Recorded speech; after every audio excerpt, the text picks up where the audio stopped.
Hello my lovely friends, it's Margaret, and yes, I am wearing a corset. So I was trying to figure out what to wear today because we are doing a video based on books that I would recommend based on my book, the one I'm writing.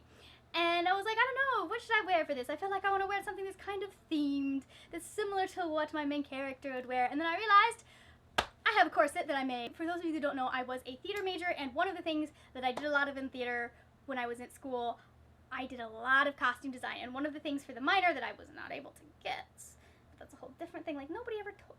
Anyways, I ended up taking a patterning course, and one of the goals was we had to make this corset. Gosh, I keep knocking things. This guy, right here. It is one of my greatest achievements from college. I'm very proud of it. I've held on to it. It's one of the few things.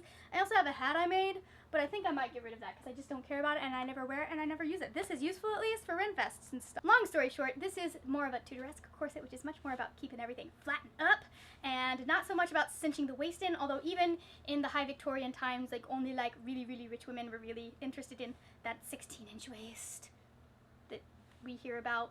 And actually most women were able to breathe while wearing their corset because the point of the corset through most of history was just to kind of basically be your bra.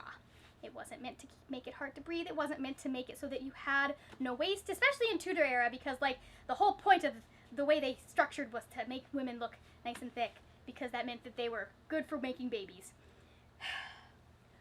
I'm happy that we had more body positivity back then, less happy about the whole like women are only for making babies. Feminist rant aside, I am here to talk about books that are similar to my book in some way, shape, or form. So I got this idea while I was working on comp titles for my most recent round of queries.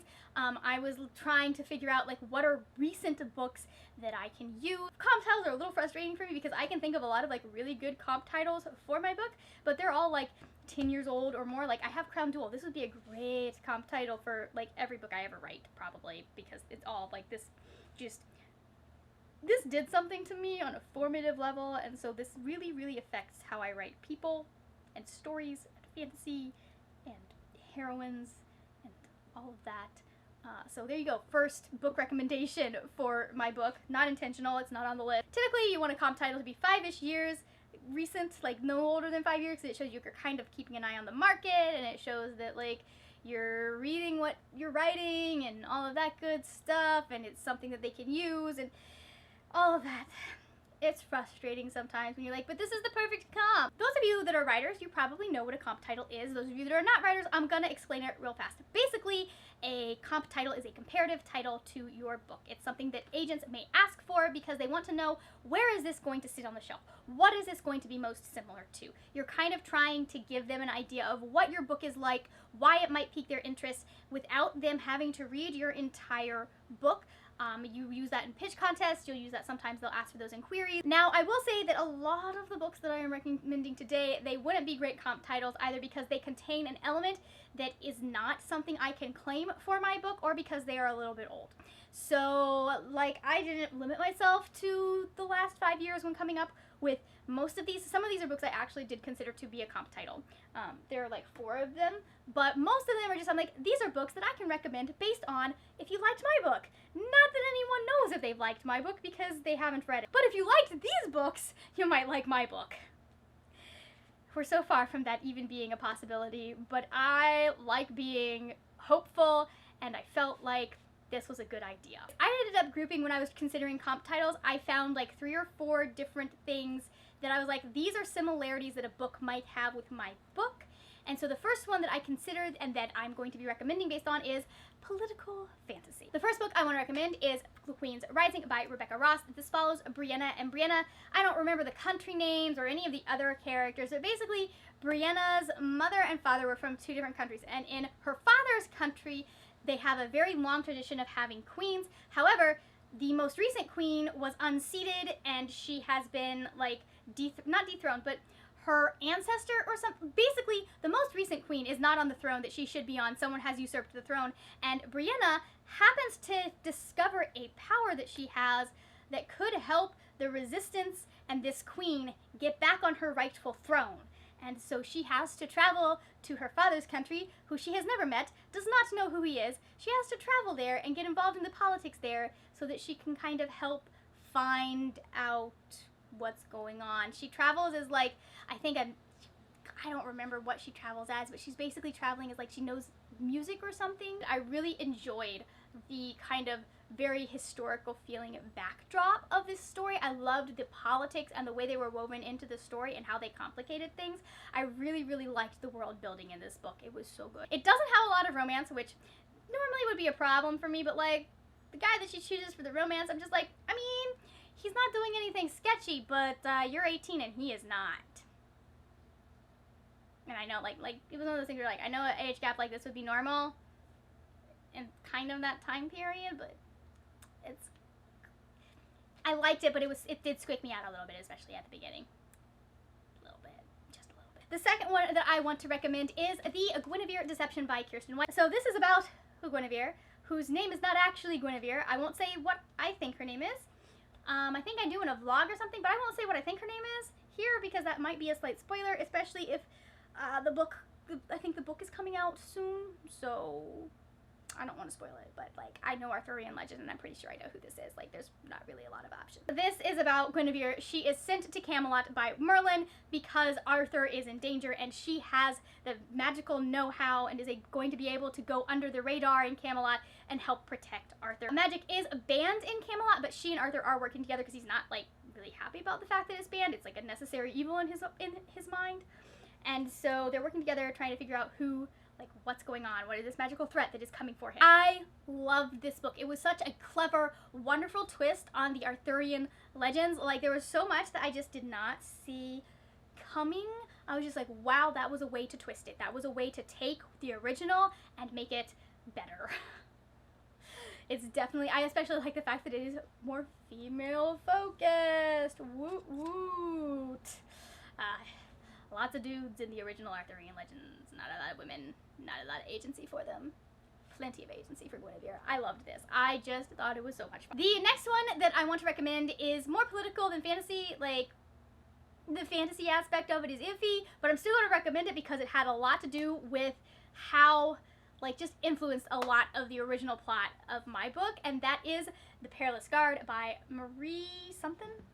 Elizabeth Marie Pope. Elizabeth Marie Pope, that's her name. Ha, I remembered it. Anyways, this follows Kate Sutton. Kate was one of the ladies of waiting for Princess Elizabeth. However, when Elizabeth and Mary I are on the outs, Kate gets sent away in order to punish Elizabeth. And like she's sent to this place where she's not really welcomed. Like, she's able to bond with the son of the guy who's in charge of the castle or the manor house that she's sent at, but the guy who's in charge of it, he really doesn't like her. There's possible weird stuff going on in the woods, and she gets drawn into it, and it's just a fun time. Has a great, fantastic, beautiful, like very subtle romance. Like, you can just see them becoming friends and falling in love, and it made me so happy. I love it. I've read it multiple times. This is one that I read as like a teenager, and it just changed something in me fundamentally, and it really influenced like how I like to structure the relationships in my books.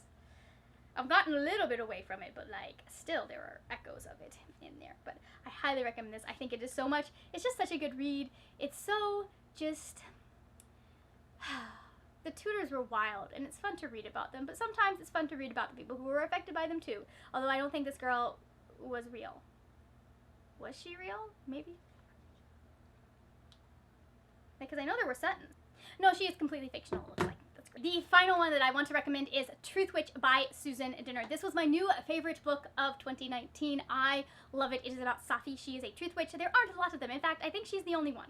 Or she thinks she's the only one. As far as anyone knows, she is the only one. It's something she's had to keep under wraps because everyone wants a truth witch. They can tell when people are lying. They're very useful politically, and Safi does not want any of that. Because there are so many people after Safi, Safi and her best friend Isolde kind of end up on the run and having to go with this guy named Merrick, who is the captain of a ship, and he's been hired to get her out away from all the people that are after her, and she's not happy about it, and she doesn't like him, and she doesn't want to be there, but then they start to actually, kind of like and respect each other, and yeah, you can tell where this is going and why I like this series. I love them so much. They're it's the definition of two idiots in love, and I love it. I absolutely adore this series. I love how well Susan Dennard does characters. Like, they are just so realistic. They are so much fun. I love the way she works these politics into the plot in a way that they don't completely overshadow what's going on, but they're still, like, relevant, and it's still there for a reason. It's not just, you know, existing to make things more difficult. It's like, actually, well, I mean, it is existing, but they just aren't there, like, thrown in for no good reason. I love the magic system that she has built. It's so good. It's so intricate. It is just, like, there's so much to it, and I don't entirely understand all of it, but, like, it's one of my favorite magic systems that has ever been invented. Like, and that's including magic systems that I have invented, because my magic systems, they're pretty basic. This just is a book that makes me so happy, and I love it. And the fact that I don't own any of the ones that are currently out is a crime and a tragedy, but also I want to make sure I get the right versions. And there's been a cover change or two, so there's that. So moving on to the second category of types of books that I was looking for that I felt were similar to my book, we've got pseudo-historical fantasy. So it's fantasy that feels like it could be historical fantasy. The first one is one that is actually, in fact, what I'm using as a comp for my book, and that is Sorcerer of Thorns by Margaret Rogerson. I am only now realizing that I picked the one other book on my shelf that was written by someone named Margaret and decided to use that as a comp, but it is an accurate comp, I feel, just based on my feelings about the historical accuracy of this. Like, there's not really historical accuracy because everything is fantasy in this book, but it felt historical. So this is about Elizabeth. She works at this great library, and the business of the libraries is they're supposed to keep these grimoires safe. These books are magical, and if they get damaged in any way, they turn into, like, giant monsters. Or not giant monsters. Some of them turn into giant monsters. Some of them turn into small monsters. There are things about them. There are weird things about them, and her job is to take care of them, and to, if any of them get out of control, or her job is going to be if any of them get out of control, because she wants to be a warden, and the warden's job is if any of them get out of control, they kind of defeat the book and make it so that the book cannot hurt anyone. And there are a lot of these books out there that are hurting people. One of the books ends up killing the current warden, and Elizabeth gets blamed for it, and she's like, but I didn't do it. And she ends up in this whole, like, political rigmarole. You're noticing a lot of things between the books that I like. She ends up in this whole political rigmarole trying to, like, not get charged for a crime she did not commit. There's that. She meets Nathaniel. That's a whole other story. Not really important or relevant, but I did like the romance. Yeah, this is another two idiots in love kind of thing. Or two idiots that don't realize they're in love until, like, the last minute. The 100 could have been such a good, like, it could have been such a good example of that, and yet here we are. The thing that really struck me about this is that as Kate is going through these legal troubles and trying to prove her innocence and trying to prove that she didn't do it, that there is actually someone who is plotting and who is using this death to cover up nefarious things. I don't entirely remember what they were, but she is being disbelieved and silenced in a way that is very, very accurate to how women were silenced and disbelieved in historical contexts. Like, she's actually sent to an insane asylum because she speaks up and speaks her mind. Like, how much more real can you get to that? It's very Victorian feeling, and I loved it. Next one I want to talk about is Ace of Shades by Amanda Foody. This was an unexpected, like, why did I wait so long to read this kind of surprise last year? This is about N, and she goes to the city called New Rains because she's looking for her mom. Her mom has disappeared. The last she heard of her, she was in New Rains, and she sent in a letter that said, hey, if I go missing, look for this guy named Levi. He will be able to, she gave her a last name too, but I don't remember what it was. But he will be able to help you find me. And then she goes looking for her mom, finds Levi, and Levi's like, I don't know what the heck you're talking about, but I need money, so if you're hiring me to help you find her, I will help you find her. This was another one where it felt like New Rains was a place that had actually existed. It felt like somewhere that you could actually have gone, things that you could actually have done. It just so, the layers of this world were so well built and, like, put on top of each other that you're sitting there going, this could have really happened. These could have been real people, and I loved that. The next one I want to recommend is For a Noose of Fire by Heidi Heilig. This is about Jetta, and she has, like, a shadow magic or something, but she has magic, and she's not supposed to use it, and she's not supposed to let people know she has magic, because if they knew she had magic, she'd get in a lot of trouble, possibly be dead. But she and her family are shadow puppeteers in Chakrana, and her magic is basically the only reason that they are able to keep, like, traveling and to doing these shadow puppet shows, because they've lost her brother. He's gone to the army. It's kind of like, what it really reminded me of is some of the stuff you've heard about when you hear about how the East India Company was in India and in other parts of the Southeast and East Asia. And it's I think very loosely based on some of the things that happen, because it is like, I mean, like, the parallels are there. This is more on the historical spectrum than it is on the fantasy spectrum. Although there is magic, there is fantasy. It is not a real country, I don't think. But it is definitely based on things that happen. I also really love the performative aspect of this book, because she and her family are shadow puppeteers, and so there's probably a word for that. I don't remember what it was. But they have this traveling show, and so you're seeing some of the music they might have performed to as you're reading through this book, because it is a little bit mixed media. The final one that I have for this category is To Best the Boys by Mary Weber. This is about Wren, and she is like in this world where women aren't really expected to do sciencey things. They're kind of more expected to sit home and stay at home and take care of the babies and all of that good stuff.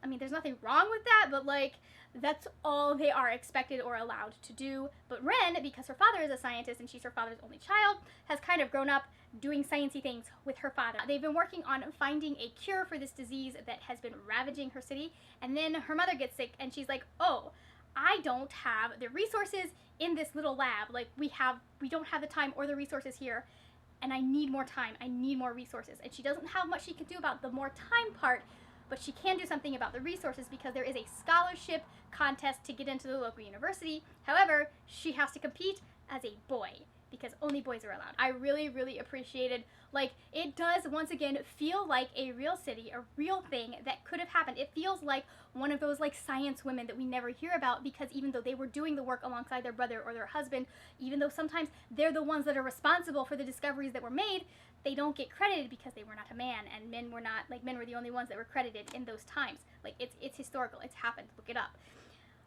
I liked that. I loved the fact that she had this really pseudo-historical world. I love the way that she kind of wove misogyny into the plot in a way that the main character gets to overcome. I know a lot of people that don't really want misogyny in their fantasy, and I'm somebody who I like seeing women overcome it. I like seeing them confront it and be able to come out on top. So the next category of kind of books that I looked at and tried to find comp titles for were the category of unlikely heroine, because my main character in my book, she just is not the most likely choice for what she ends up having to do. Like, no one would have pegged her for this job. The first book that I wanted to recommend is The Two Princesses of Balmar by Gail Carson Levine. This is one of my favorite Gail Carson Levine books. It's about Addie, and she, once again, lives in a country where there is this disease, this plague, that is ravaging the countryside. And, you know, there's not much she can do about it. She's a princess, it's her and her sister. There's really not much that she feels she can do about it. She is the less popular, less outgoing, less adventurous one of the twins, and then her sister gets sick, and so Adeline is like, well, I guess there's no one else to save my sister, so I'm gonna go do it. I just think this one is so much fun. I love the way Gail Carson Levine works with fantasy and with strong female characters. Like, she just makes such good characters, and even though the book's only this long, like, you get a really good idea of what her characters are like and what they want and who they are, and I really appreciate that. Hopefully that stays there and doesn't fall and hit me on the head. The next one I want to talk about is Poison Study by Maria V. Snyder. This is another one that I read in like high school, college era, and it just fundamentally changed me as a person who consumes fiction. Like, just, I mean, there are questionable things that happen. Yelena, why in the jail cell? I don't understand why that was thought that was a good idea, why we made that decision. But that might just be me. This is about Yelena, and she has been accused of murder and put in jail, and she's going to be executed. And then some dude comes, and I should know his name. It's not Vidanrik. Vidanrik is that one. I don't remember his name. It doesn't really matter, even though I love him. He is amazing and very, like, he is the original knife boy. Just like the original murder boy. Just, you know, you cross him, you die. And that's okay. Point is, he comes, he's like, listen, I need a poison tester for the commander. And she's like, well, I can die now, or I can die testing this poison later. So she agrees to be trained as this poison taster to taste the commander's food, and gets drawn into the politics of that, because there's a whole bunch of stuff that's going on that I don't entirely remember, because it's been about 10 years since I've read this book. This is a perennial fave, though. I love Yelena's journey from the beginning, because she's just like, at the beginning, she is nobody. Like, no one thinks that she is important. No one thinks that she is worth anything. She's just like, you know, she's supposedly done a murder, which I'll let you determine or figure out whether or not she actually, in fact, did the murder. I'm not going to spoil that for you, but she's supposedly done a murder, and she's been put in jail for it, and then she ends up being pulled out to do this very menial task and ends up being caught in like this whole conspiracy. Like, people would not think that she is going to do the things that she does over the next 3 books, but she does them. Obviously, we have to talk about Howl's Moving Castle by Diana Wynne Jones. This is like the original unlikely heroine ends up saving everybody story. This is about Sophie. She lives in the land of Ingri, and in her little town of Market Chipping, they've got this castle that just kind of roams around the countryside because it's a magical moving castle. It's owned by the wizard Howl, and everyone is afraid of it. And Sophie one day ends up kind of in the castle in the most unlikely circumstances. She ends up turned in to an old woman because she's been cursed by a witch, and her automatic reaction is, well, I can't ever talk to anyone or be around anyone who knows who I am, so I'm just going to run off into the countryside and go be the cleaning lady at this moving castle. So she ends up discovering a few things about herself, about Howl, about all of the stuff that's going on, and she might end up just saving the day. The final one that I want to recommend is one that I definitely would not be able to use as a comp title, but it still fits that kind of unlikely heroine vibe, and that is Cinder by Marissa Meyer. This is a retelling of Cinderella. We follow Cinder, who is a mechanic. She works for this family that was previously wealthy. She was adopted into it sort of by the dad, and the dad died, and the family's been on hard times, and they're using her to get money. There's a whole bunch of stuff that's going on, and she ends up meeting the prince of wherever it is that she lives because he brings a droid to her because he needs it fixed. And through fixing that droid, she starts to find out a few things about the Queen Levana, who lives on the moon. This is a sci-fi, by the way. Like, she's an android, and androids are not thought of well. Anyways, whole thing, Cinderella story, it is really good. The way everything comes together in this series, the way she retells the fairy tales and the way that they end up working to make this giant, massive plot that goes over 4 books, the pieces, guys, the way her mind works, I was screaming. Anyways, I love this. It's really good. It feels really abrupt when you get to the end of this book. Just know there was a sequel coming, and so like everything that doesn't feel like it's been resolved in this book, there's a reason that it has not been resolved, because Cinder's story doesn't necessarily stop in this one. And the final category that I wanted to kind of explore, although I wasn't able to find a lot that worked as comp titles for my book, but the final category was one that had to do with sisters and family dynamics and complex family dynamics, and so there are quite a few on this list that I think you guys will enjoy or be interested in. The first one that I want to recommend is American Royals by Catherine McGee. I don't remember anyone's Beatrice. Her name's Beatrice. The main character is Beatrice. It also follows Samantha and Nina, but Beatrice and Samantha are sisters, and they are the Washington sisters, because in this world, instead of becoming president, George Washington became the king of America, and so we have a monarchy, because that's a good idea. This follows Beatrice because she is going to be the first queen of America. She is the first woman who is set to inherit after they have, changed the laws so that she can do that, and it follows her as she's kind of trying to navigate the fact that her parents are pressuring her to marry, and she doesn't want to marry this guy that they're pressuring her to marry, or any of the guys that they're like, here are the good options that you can choose. She has her sights set elsewhere, but unfortunately she doesn't feel like she is able to express herself that way and go in that direction.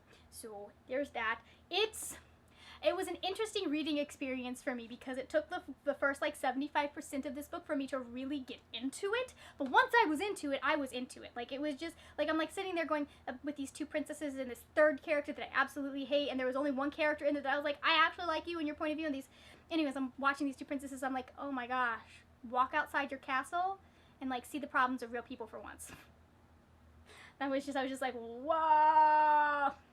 But once we got to where the romantic angst started picking up, I was like, okay, I'm here for it. You have a real problem now. Like, actual things are going on. I am invested. This is a contemporary romance. It is really cute and sweet when it comes to the family. It is really nice to see the way the relationship between the Washington sisters kind of develops, and how it's where it is when we start and where it is when we end the book. And the next one I'm going to mention is Enchantée by Gita Trelease. This takes place around the time that Marie Antoinette gets beheaded. Like, it's before Marie Antoinette gets beheaded, but it's not like too long before. Like, the French Revolution is about to happen, but this girl, the main character, whose name is Camille has magic, and so she's able to transform things so that they look like other things, and she's been using that to kind of get by, but then the things don't hold their shape, So she's having to go further and further afield to get things for her family so that they can, you know, eat food. And then she discovers this dress, and she's able to go into the court of Versailles and gamble and do all this stuff and raise money so that they're actually able to, like, live and eat and have nice place, you know, have a roof over their head that isn't falling apart. This was really, really detailed and intricate, and I loved, okay, some of the family dynamics, I just wanted to punt them right out of the book, but some of the family dynamics I really did enjoy, especially the one between her and her sister, because it is really so we cannot talk about complex family dynamics without mentioning The Cruel Prince by Holly Black. This is about Jude, and Jude is mortal, but her stepfather is from Fairy, and her mom married him, and then she ran away from Fairy. That kind of pissed her stepdad off, and so he came and murdered both of her parents, and then took her and her sisters to Fairyland, where they live now, in Elfheim. And she has this kind of vendetta with the prince named Carden, and that's about as much as I'm going to say about it, because she's just basically trying to get enough power that she is not in danger and does not end up murdered by fairies. Yeah, she's been in Fairy for 10 years. It's a lot, but this is... oh, it's so frustrating, but also so interesting to see Jude interact with her sisters, to see her interact with Madoc, with this very, very toxic kind of society that she has been brought into, that she's been in for the last 10 years, and she kind of knows how to navigate, but she's trying to get in a place where she is no longer threatened simply because she is human. I love this. It has one of my favorite romances, despite the fact that it is the most dysfunctional relationship, at least in this book, that I possibly have ever read or seen written, where they end up together. I don't know. But I still love it because it works. Because they're both equally dysfunctional towards each other, and it's a plot point. This is definitely not one that I would be able to use as a comp title because it is so very popular. And you really should not use super popular titles. I also don't think I'd be able to use Cinder because it's popular. The final one that I want to recommend is The Bells by Danielle Clayton. This is about another Camille. And Camille lives in this world where most people are born gray. They have no color in them, they're very dry, their hair is like straw, and then there are these girls called the Bells, and Camille is one of them, and they are able to bring life and color and beauty into people to make them look like what we would consider normal human beings. They're able to do that. They're able to do beauty treatments and change the way they look. Like, there are some really crazy, like, somebody ends up with midnight blue skin that looks like it has stars in it, like, all kinds of weird. Her main goal is she wants to be the most favored belle of the queen. She's been training her entire life to be this favorite belle, and then things happened. They don't quite go the way she expected them to go, and she ends up drawn in this really political kind of situation where there are things that are happening and things that are falling apart, and she's having to really figure out. She's learning things about her history for the first time that she was not told. It's a really complex, like, deep storyline, and I absolutely loved it. This book was so good. It is so, like, the descriptions were so lush. A lot of the way things are described really make the colors stand out, and I thought that that was a really nice touch. I really liked Camille as a main character. I liked the fact that we're on this journey with her, and we're learning with her about how the bells are created and their origins and the things that happen to them and the consequences that are being brought by what she does. Those are the books that I recommend based on my book that you have not read. Someday maybe you will, I hope. Let me know in the comments. I want to know, have you read any of these books? Do you like them? Did you enjoy them? Like, tell me in the comments. Okay. In the comments, if you enjoyed or if you see something in one of these books and there are other books that you think I might enjoy based on one of them, let me know down in the comments, because I'm always looking, you know, for more books. That's why I'm on BookTube. Thank you so much for watching. If you enjoyed this video, please give it a thumbs up. Also, there will be videos over here that you can click and stay on YouTube and check out some of my other stuff that I do where I talk about books. That is it for now, my friends. Happy reading, and I will see you later when we go talk about more wordy, nerdy things. Bye!